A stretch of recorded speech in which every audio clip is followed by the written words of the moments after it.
Thank you very much indeed for your invitation for our department, the Department of Health, Social Services and Public Safety, to attend this event, and for inviting both Iolo and myself along to give you a bit of the policy overview and service delivery in Northern Ireland. I'll give you a short introduction on the policy context and then pass over to Iolo to give you a little bit more detail. Now, while we shall concentrate on the initiatives surrounding learning disability, as many of you know, and as has already been stated in the presentations, the scope for social farming to connect people and improve lives is and will be relevant to many programs of care, including people with mental health problems, conditions such as autism and addictions, and many other different areas of health and social care.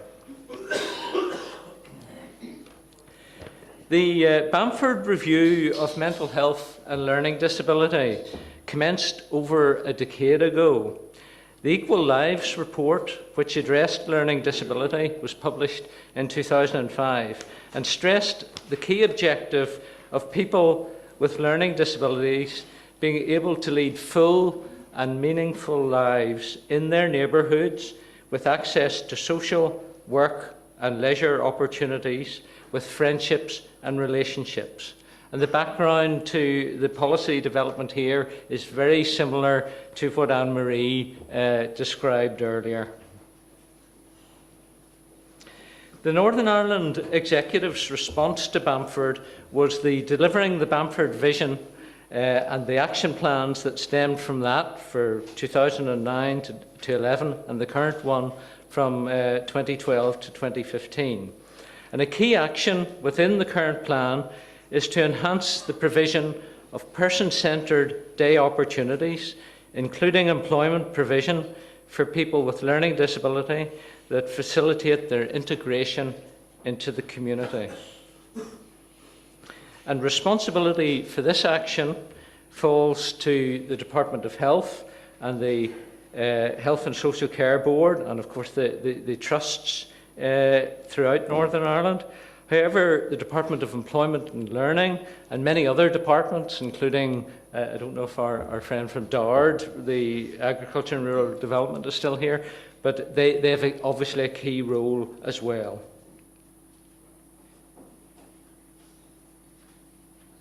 And all the agencies involved as well. Another important policy driver is the Learning Disability Service Framework, published in September 2012. This overarching framework sets out 34 standards for service delivery, and a common theme of which is inclusion in community life. While several standards address different aspects of this, I mention just three of these that are particularly relevant. To facilitate the transition into adult life, young people should have a transitions plan in place by their 15th birthday.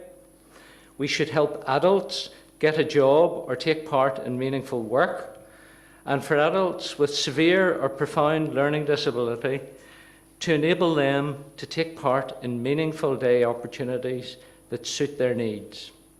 It would therefore be incongruous in a country where agriculture and the agri-food business are key industries, and where so many people live, work and undertake leisure pursuits in rural areas, not to focus on the provision of opportunities for people with health or social care needs in these areas.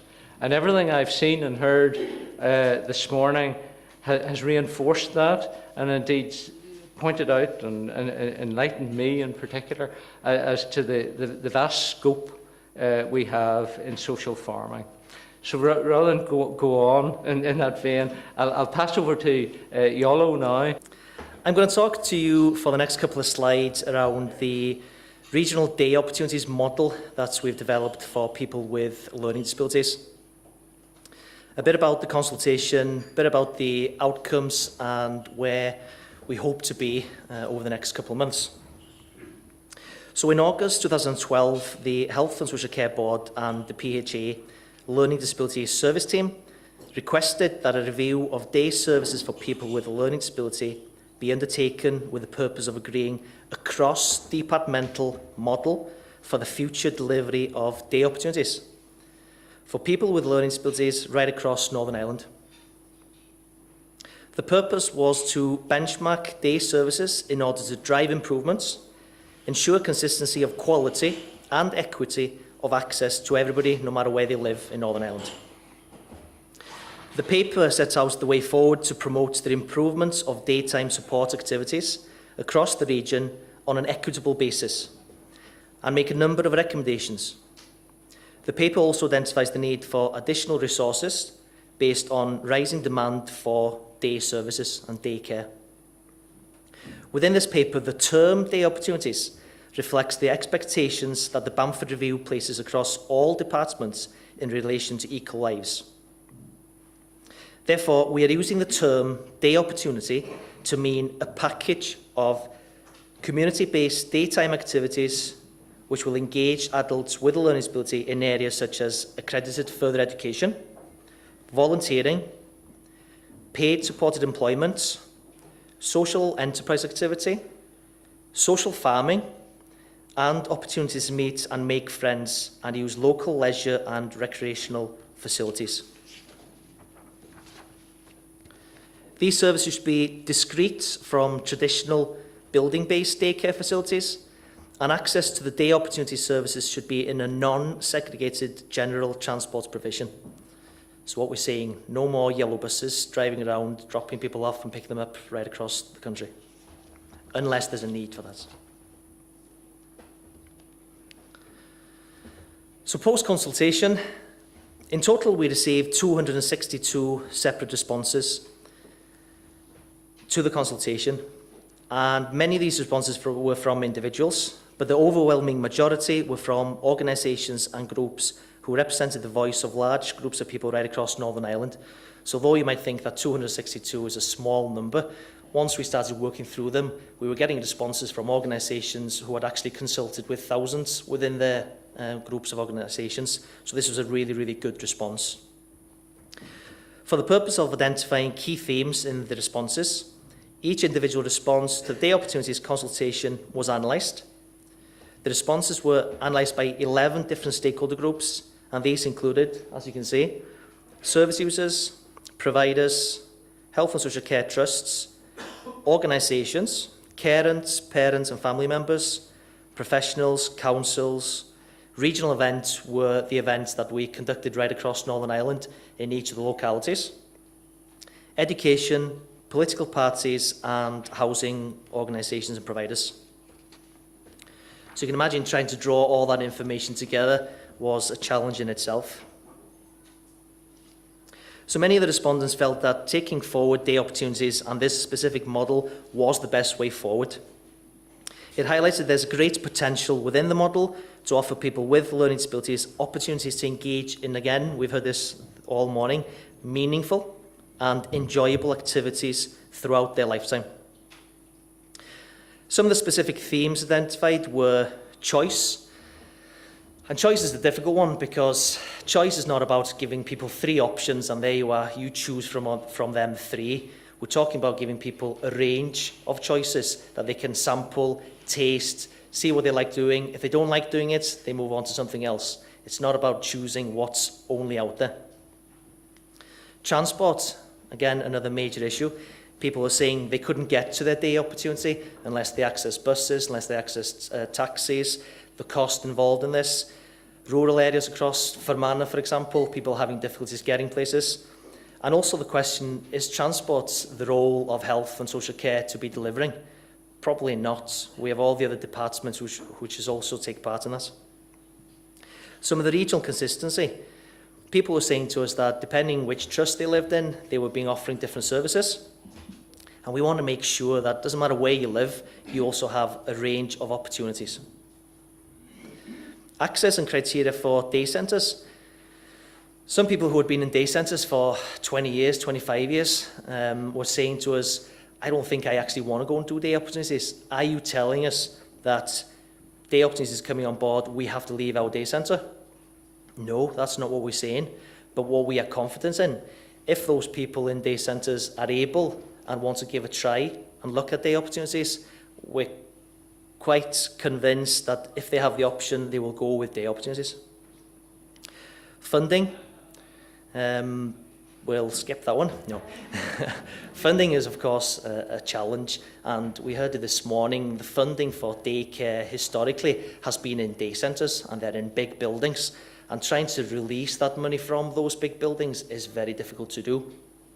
We had some thoughts, if people are moving from day centres into communities, that the money could potentially travel with them. But as you know, with recent improvements in medicine and health, we have people who now have learning disabilities who live and survive to adulthood, who would never have done that in the past. So the pressures on the traditional day centres is now that you have one-to-one staffing, two-to-one staffing, and at times even more than that. So trying to release money out of those areas is very difficult. The cross-departmental approach is an interesting one, especially here in Northern Ireland. People were telling us right across the north that each department have their own responsibilities. In the past, health has contributed the majority of supports when young people are in education providers, but as they move through that transition from children's service to adult services, suddenly there's this big, massive package of care that has to be found. And we need to make sure as part of the opportunities that all the departments are involved in this.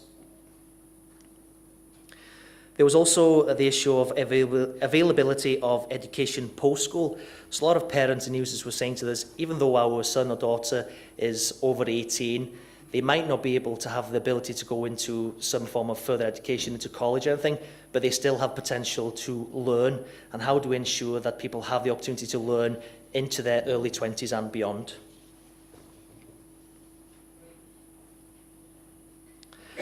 So where are we at? The Regional Cross-Departmental Implementation Group, it's a bit of a mouthful, isn't it, meets actually this Friday. To get to this point has taken a number of months to try and get all the departments on board and to make sure that they also come forward and say, right, we're here, we're at the table, and it's our responsibility to take part in this. This group will oversee the local implementation. So it's a regional group, and we will have implementation groups across the 5 trust localities. So they will be the one within the trust localities driving the change forward, but it'll be overseen by senior members from each of the departments on the regional group. We'll be looking at benchmarking in each locality against the model. So we want to hear what each area are struggling with. And each area are all different. Some, if you're in Belfast, for example, then transport is not that big an issue. You can step out and get onto the bus. If you're in Fermanagh, then transport might be a bigger issue. So we want to try and benchmark where each of the localities are and where we need to focus at. And also, as part of that, we want to identify the resource required to deliver on this. And we heard some of the costings this morning. What does that look like? How does it fit into our day opportunity model? The costs that we've been looking at, how does that fit in? It needs to be person-centred. And I was talking to 2 ladies at the break time. Whenever we provide support on some of the social farms, some people are quite able, so the cost involved in those individuals might be quite low. Some are quite high costs, so identifying a kind of average can be quite difficult, and to present an average figure can also be difficult. So we need to make sure that we're person-centred in that approach and in that costing element.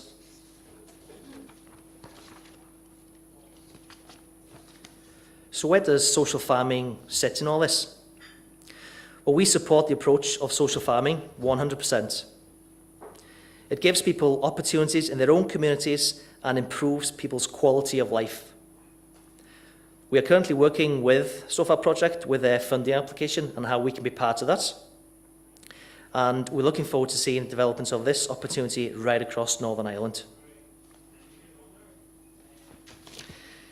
This is me with James down in Dorothy's farm. So I didn't want anybody to say that, what does he know? He hasn't been on a farm. He hasn't explored it. So I have been out and yes, I have been out. I'm from a rural community in Wales, so I understand the complexities and what a farming community can provide. And hearing the different stories this morning just reinforces to myself and Neil and departments how this can be a big part of day opportunities going forward. Thank you.